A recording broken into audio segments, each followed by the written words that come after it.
संत शिरोमणि आचार्य गुरुवर श्री विद्यासागर जी महाराज की जय।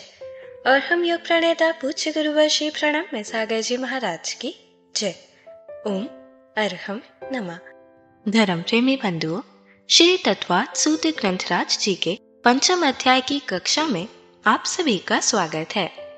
अध्याय 5 में सर्वज्ञ देव द्वारा बताए गए जैन कॉस्मोलॉजी का अध्ययन करेंगे, जिससे हमारे ब्रह्मांड की रचना संबंधी कॉन्सेप्ट्स क्लियर होंगे, जो हमारे मोक्ष मार्ग को और भी सुदृढ़ बनाएंगे। मोक्ष मार्गस्य नेतारं भेत्तारं कर्मभूरतां ज्ञातारं विश्वतत्त्वानां वन्दे तद्गुणलब्धये। देवादिदेव आदिम तीर्थंकर श्री ऋषभनाथ भगवान की, वर्तमान शासन नायक श्री वर्धमान महावीर भगवान की, परम पूज्य आचार्य गुरुवर श्री विद्यासागर जी महाराज जी की। तत्वात् सूत्र ग्रंथराज के माध्यम से पंचम अध्याय के सूत्रों का वर्णन प्रारंभ हुआ है। पहला सूत्र कल आपके लिए बताया गया, जिसमें अजीव काय के रूप में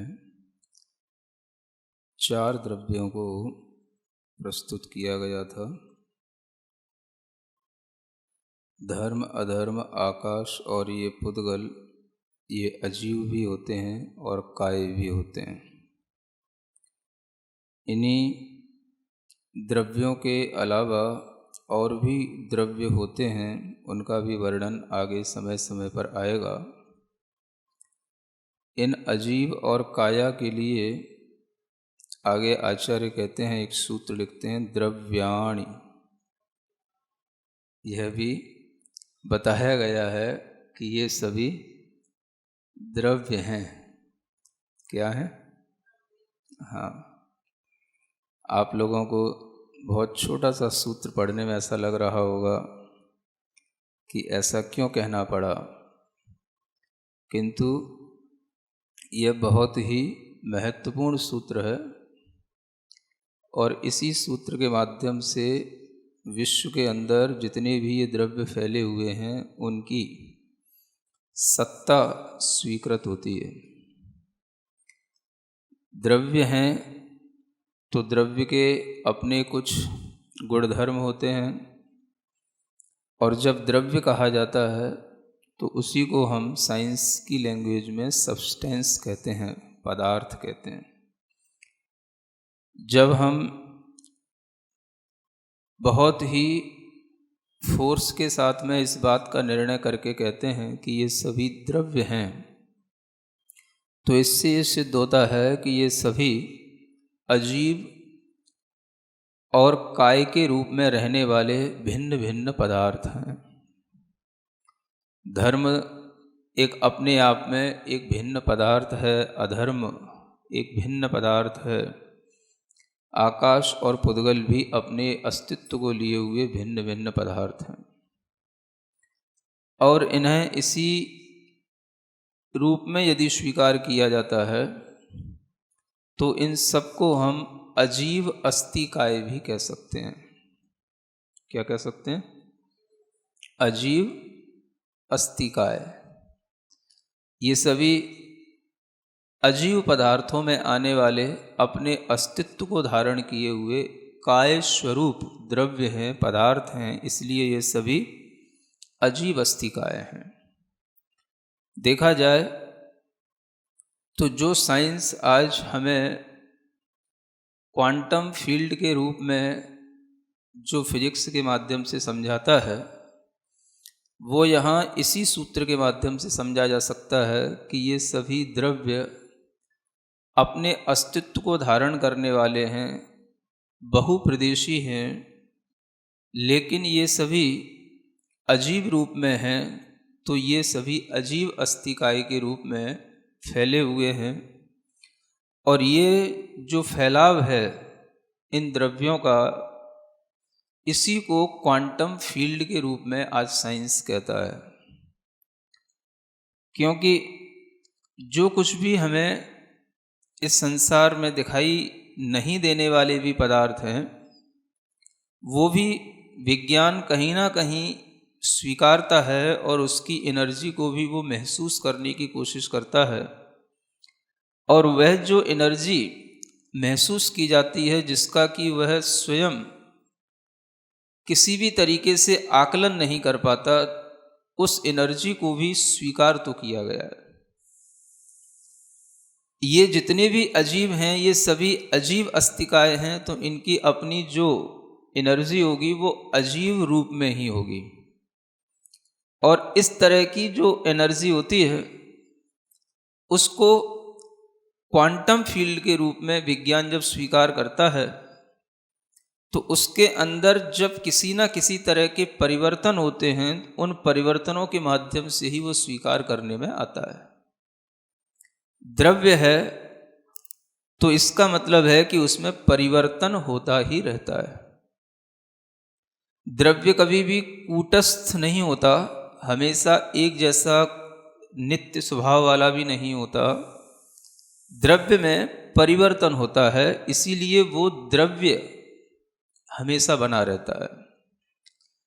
उस द्रव्य के अंदर ये जो परिवर्तन नाम का एक बहुत बड़ा गुणधर्म है, इसी के कारण से वह पदार्थ अपने अस्तित्व के साथ भी टिका रहता है और वह पदार्थ सबके साथ में रह कर के अपने अंदर जितनी संभावनाएं उसके अनुसार परिवर्तन भी करता रहता है। हम देखें कि ये जो द्रव्य हमारे सामने हैं, धर्म, अधर्म, आकाश और पुद्गल, इन द्रव्यों में भी परिवर्तन है और ये सभी द्रव्य के रूप में हैं। तो कोई भी द्रव्य हो, एक सिद्धांत है कि उसके अंदर दो प्रकार के कारण होते हैं, तभी वो द्रव्य अपनी सत्ता को बनाए रख सकता है। एक उसका अपना अंतरंग अभ्यंतर कारण होता है और एक बाह्य कारण होता है।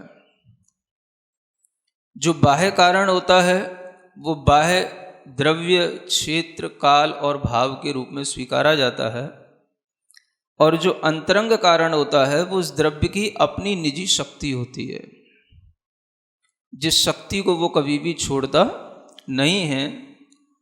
और इन दोनों के माध्यम से ही उस द्रव्य में कुछ चेंज होता है और वो चेंज हमेशा उसके अंदर चलता रहता है। साइंस भी इस चीज को स्वीकार करता है कि every substance has change and change is inevitable, यानी जो परिवर्तन है वो भी अपरिवर्तनीय है। क्या समझे? चेंज को हम कभी भी चेंज नहीं कर सकते हैं। हर चीज के अंदर जो चेंज होता है उसको परिवर्तन कहा जाता है, और वो परिवर्तन जो है वो शाश्वत है, उसे हम रोक नहीं सकते हैं।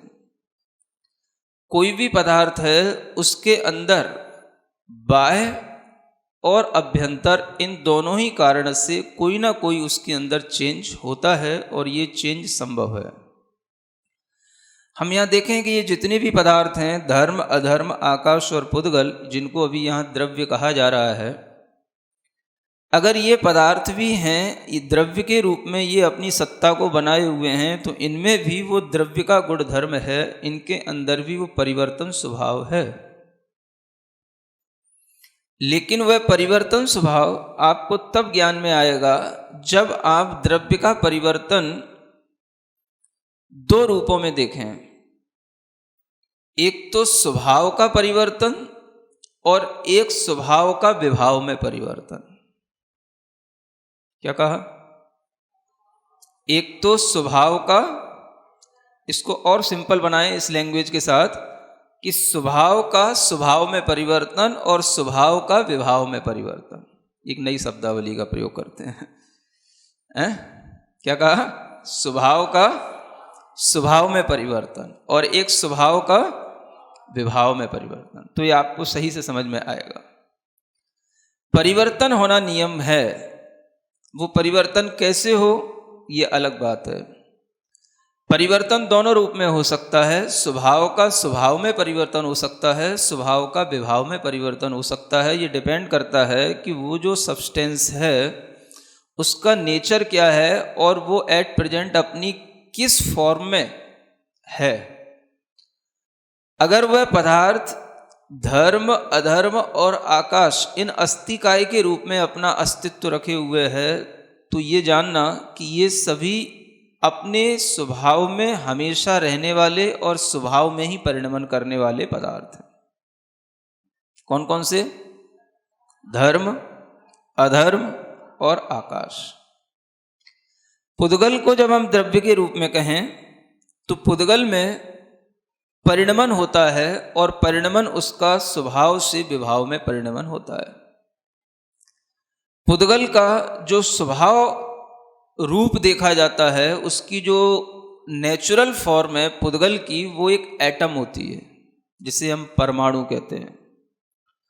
और वह जो परमाणु है वह उसका अपना शुद्ध भाव है, शुद्ध उसकी स्टेट है। और जब उसमें भी परिवर्तन होता है तो वो भी स्कंध के रूप में परिवर्तित हो जाता है और तब उसका परिवर्तन स्वभाव से विभाव रूप परिवर्तन कहा जाता है। स्वभाव का स्वभाव में परिवर्तन इन तीन द्रव्यों में लगेगा, धर्म द्रव्य, अधर्म द्रव्य और आकाश द्रव्य में। और स्वभाव का विभाव रूप परिवर्तन आपको देखने को मिलेगा पुद्गल द्रव्य में। और प्रत्येक द्रव्य का यह स्वभाव है कि वह अपने अंतरंग में अपना निजी शक्ति भी रखे हुए है और उसी शक्ति को परिवर्तित करने के लिए बाहरी कारण, बाहरी निमित्त भी उपस्थित होने चाहिए। अन्यथा कोई भी द्रव्य केवल अपनी निजी शक्ति से परिणमन नहीं कर सकता और कोई भी द्रव्य केवल बाह्य शक्ति के होने पर भी परिणमन नहीं कर सकता। दोनों चीजें आवश्यक है। द्रव्य के अंदर स्वयं में अपनी निजी शक्ति होनी चाहिए परिणमन करने की, और साथ साथ उसके लिए बाह्य कारण द्रव्य क्षेत्र काल भाव के रूप में भी उपलब्ध होने चाहिए। अगर ये दोनों चीजें होंगी तो ही वो द्रव्य अपनी सत्ता को बनाए रखेगा और वही द्रव्य सत कहलाएगा। जितने भी द्रव्य हैं वो सब इसी रूप में सत हमेशा बने रहते हैं, अपने एग्जिस्टेंस को हमेशा बनाए रखते हैं, इसीलिए वो सत कहलाते हैं। सतरूप जो द्रव्य है वह उसका वो भाग है जो हमने कल बताया था, जिसे हम एब्सोल्यूट ट्रुथ कहते हैं। और जो हमारे लिए परिवर्तन के रूप में देखने को मिलता है वो रिलेटिव ट्रुथ होता है, जिसे हम थ्योरी ऑफ रिलेटिविटी के माध्यम से आज वर्तमान में जानते हैं। वो बिल्कुल यही थ्योरी है जो आइंस्टीन ने हमको बताई है, जो थ्योरी अनादि काल से चली आ रही है। भगवान आदिनाथ तीर्थंकर ने भी वही थ्योरी बताई और वही थ्योरी वर्धमान भगवान ने बताई। बहुत हजारों वर्षों के बाद में अब आइंस्टीन ने जब उसको एक नई शब्दावली के साथ में आपके सामने प्रस्तुत किया, सापेक्षवाद का सिद्धांत, तो वो आपको एक साइंस के रूप में सामने आया। लेकिन उसमें नया कुछ भी नहीं है, वो यही थ्योरी ऑफ रिलेटिविटी है जो यहाँ बताई जा रही है। प्रत्येक पदार्थ में जो चेंज होता है वो सापेक्षिक होता है, निरपेक्ष परिवर्तन किसी में नहीं होता। निरपेक्ष का मतलब पदार्थ किसी अन्य पदार्थ की अपेक्षा ना रखे और अपने आप को परिवर्तन कर ले, दैट इज नेवर पॉसिबल। कोई भी पदार्थ होगा वो हमेशा किसी ना किसी पदार्थ की सत्ता के साथ में ही अपने सत्ता को जोड़ करके चलता है। और यही यहाँ पर द्रव्य के स्वभाव को बताने के लिए ये सूत्र आया है कि इन सबको द्रव्य जानना। ये द्रव्य अकेले अपने अस्तित्व को नहीं धारण कर सकते हैं, इनके अस्तित्व को बनाए रखने के लिए भी दूसरा द्रव्य क्षेत्र काल भाव आवश्यक है। जिन द्रव्यों का स्वभाव में परिवर्तन हो रहा है वो द्रव्य भी अपने आप में दूसरे द्रव्य की अपेक्षा रखते हैं जब वो स्वभाव में परिवर्तन करते हैं। धर्म द्रव्य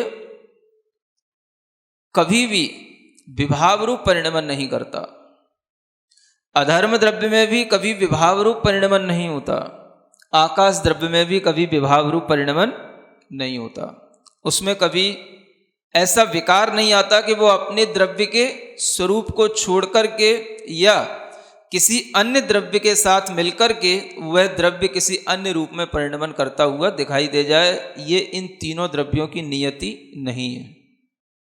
कौन कौन से? धर्म, अधर्म और आकाश, है ना। These three substances are absolutely pure। ये क्या है? ये हमेशा शुद्ध द्रव्य रहे हैं और रहेंगे।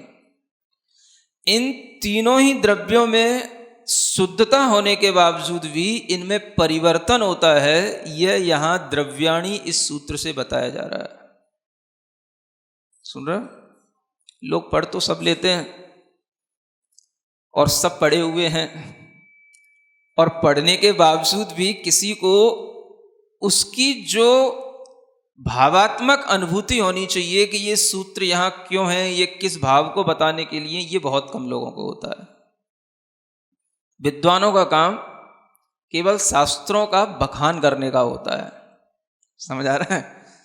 तो वह चीज जिस भाव के साथ लिखी गई, जिस भाव के साथ हमें प्रस्तुत की गई है, अगर हम उसके भाव को नहीं पकड़ेंगे तो वो चीज केवल हमारे लिए 4 अक्षर हैं, 3 ही अक्षर हैं, द्रव्याणी। समझ आ रहा है? जब आप इस सूत्र को पढ़ेंगे तो सोचेंगे इसमें क्या व्याख्या की जाएगी, इसमें क्या कहा जाएगा, इसके बारे में क्या विशेष समझा जाएगा। द्रव्य हैं तो हैं, क्या समझ रहे हो? धर्म भी द्रव्य है पता है, अधर्म भी द्रव्य है पता है, आकाश भी द्रव्य है पता है, लेकिन ये द्रव्य इतना कहने का वहां पर जो जोर डाला जा रहा है एक अलग सूत्र बना करके, ये अपने आप में बड़ा प्रयोजनीय है। इसके अस्तित्व को स्वीकार करना है और इसके स्वभाव को भी स्वीकार करना है कि अगर इसका स्वभाव अपने शुद्ध रूप में है तो ये शुद्ध ही रहेगा। द्रव्य का स्वभाव है कि वह अपनी अंतरंग परिणमन करने की शक्ति रखता है, ये उसकी अपनी निजी उपादान योग्यता होती है, और यही योग्यता में कारण बनता है बाहरी निमित्त। दुनिया में कोई भी ऐसा पदार्थ नहीं जो केवल अपने ही उपादान से परिणमन कर जाए, उसके लिए किसी बाह्य निमित्त की अपेक्षा ही ना हो, कोई ऐसा पदार्थ नहीं। समझ आ रहा है? उपादान कितना भी सशक्त हो, कितनी भी अपने अंदर परिणमन की योग्यता रखता हो, अगर उसके लिए द्रव्य क्षेत्र काल भाव रूप पर निमित्त नहीं मिलेंगे तो वो कभी भी परिणमन कर ही नहीं सकता। और पर रूप परिणमन करने वाले निमित्त उसको सब मिल जाएं, लेकिन उसकी अपनी योग्यता ना हो तो भी वो द्रव्य कभी परिणमन कर नहीं सकता। ये बातें बहुत अच्छे ढंग से समझने की हैं। इसलिए अच्छे ढंग से समझने की हैं क्योंकि द्रव्य के स्वभाव को समझने के बाद ही आप ये समझ पाएंगे कि द्रव्य में जो परिवर्तन होते हैं उन परिवर्तनों में कौन कौन सी चीजें नियामक हैं, और उन नियामक चीजों के बिना वो द्रव्य में जब परिवर्तन नहीं हो सकता, तो अगर हम किसी एक चीज की नियामकता पर जोर देते हैं तो हम एकांतवादी होने में हमको देर नहीं लगती है। भगवान महावीर के सिद्धांत बहुत दूर छूट जाते हैं और हम एकांतवादी होकर के अनेकांत की प्रस्तुति करने का भी एक बहुत बड़ा साहस कर बैठते हैं। सुन रहे हैं? एकांतवादी होने में देर नहीं लगती। अगर आप द्रव्य की शक्ति को दोनों रूप से स्वीकार ना करें कि द्रव्य अपनी भी शक्ति धारण करता है और दूसरे की शक्ति भी उसके लिए पर सापेक्ष होकर के उसके लिए काम में आती है, तभी वो सापेक्षिकता का सिद्धांत, अनेकांत का सिद्धांत, ये सब फिट बैठते हैं। सापेक्षता के सिद्धांत का जब इस तरीके से निरूपण किया जाएगा तभी आपको अनेकांत धर्म को समझ में आ पाएगा, और तभी वो अनेकांत धर्म के माध्यम से आप समझ पाओगे कोई भी द्रव्य एकांत रूप से स्वतंत्र नहीं है। कोई भी द्रव्य, न अशुद्ध द्रव्य और न शुद्ध द्रव्य। ओम अरहम नमः। तो चलिए आज की कक्षा का एक क्विक रिवीजन कर लेते हैं। सूत्र 2 में हमने लोक में फैले हुए द्रव्यों की सत्ता स्वीकार की, अस्तित्व को माना। सभी द्रव्य के अपने कुछ गुण धर्म होते हैं। द्रव्य को साइंस की लैंग्वेज में सब्सटेंस, पदार्थ कहते हैं।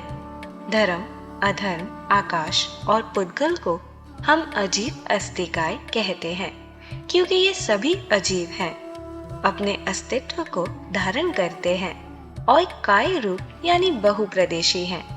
कहीं ना कहीं विज्ञान भी इन्हें स्वीकारता है और इनकी एनर्जी को महसूस करने की कोशिश करता है। इन्हीं अजीब अस्तिकाय के रूप में फैले हुए द्रव्य को साइंस क्वांटम फील्ड के रूप में कहता है। हमने जाना कि द्रव्य कभी भी कूटस्थ नहीं होता, हमेशा एक जैसा नित्य स्वभाव वाला नहीं होता। इसमें परिवर्तन होता है। इसी परिवर्तन के कारण से वह अपनी सत्ता को बनाए रखता है। सिद्धांततः द्रव्य में परिवर्तन 2 कारण से होते हैं। पहला, अंतरंग कारण। यह द्रव्य की अपनी निजी शक्ति होती है। वह इस शक्ति को कभी भी छोड़ता नहीं है। इसे उपादान भी कहते हैं। और दूसरा, बाह्य कारण, जिससे द्रव्य क्षेत्र, काल और भाव के रूप में स्वीकारते हैं। विज्ञान के अनुसार भी every substance has change and change is inevitable, यानी वस्तु में परिवर्तन होते हैं और परिवर्तन होना अपरिवर्तनीय है। यह परिवर्तन शाश्वत है। यह परिवर्तन द्रव्य में 2 रूप में संभव है। पहला, स्वभाव का स्वभाव में परिवर्तन। यह धर्म, अधर्म और आकाश द्रव्य में होता है। ये हमेशा शुद्ध ही रहे हैं और रहेंगे। इसके बावजूद भी इनमें परिवर्तन होता है। और स्वभाव का विभाव में परिवर्तन यह पुद्गल में होता है। पुद्गल का स्वभाव परमाणु है, यानी एटम। यह उसका अपना शुद्ध भाव है, शुद्ध स्टेट है। विभाव में वह स्कंद के रूप में परिवर्तित हो जाता है। हमने जाना कि द्रव्य में परिणमन के लिए निजी शक्ति और बाहरी निमित्त दोनों उपलब्ध होने चाहिए। दोनों चीजों से ही द्रव्य अपनी सत्ता को बनाए रखेगा और सत कहलाएगा। इसे एब्सोल्यूट ट्रुथ कहते हैं। जो परिवर्तन के रूप में दिखता है वह रिलेटिव ट्रुथ होता है। वर्तमान में हम इसे थ्योरी ऑफ रिलेटिविटी के माध्यम से जानते हैं। तीर्थंकरों द्वारा बताई गई इस थ्योरी को हजारों वर्षों बाद आइंस्टाइन ने सापेक्षवाद का सिद्धांत के रूप में प्रस्तुत किया। प्रत्येक पदार्थ में चेंज सापेक्षिक होता है, निरपेक्ष नहीं। निरपेक्ष परिवर्तन किसी अन्य पदार्थ की अपेक्षा नहीं रखता। द्रव्य अपने आप परिवर्तन कर ले, यह संभव नहीं है। प्रत्येक द्रव्य को अपने अस्तित्व को बनाए रखने के लिए भी दूसरा द्रव्य, क्षेत्र, काल, भाव आवश्यक है। द्रव्याणि सिर्फ एक 3 अक्षर का छोटा सा सूत्र नहीं है। द्रव्य के अस्तित्व को स्वीकारना और उस पर जोर डालना इसका बहुत बड़ा प्रयोजन है।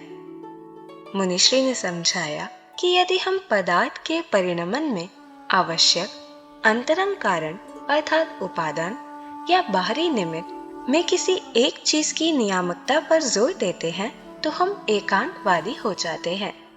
हम एकांतवादी होकर के अनेकांत की प्रस्तुति करने का भी साहस कर बैठते हैं।